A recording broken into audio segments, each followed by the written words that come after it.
number 1, perfect attendance awardee, conduct awardee, science quiz silver medalist, spelling quiz gold medalist, STEM specialized subjects, silver medalist, principals awardee gold category, second semester with highest honors, academic excellence with highest honors.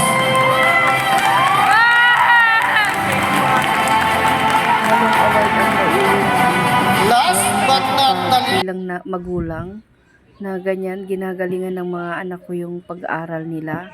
Sulit yung pagod na gigising ka ng madaling araw, tapos ihatid sundo sila. Ayan, talaga namang proud na proud talaga ako sa mga anak ko dahil alam kong tinutumbasan nila yung hirap mo, yung paggising mo ng umaga, ng madaling araw. Kaya ang masasabi ko lang sa mga anak ko talaga, tapusin nila yung pag-aaral nila, kahit anong gusto nilang kunin. Ayan, talagang susuportan ko sila. At syempre, hindi nawawala yung pormahan ng mga nanay, yung mga aura natin. Ayan, pak, ganon. O, diba? Hanggang sa muli guys. Bye!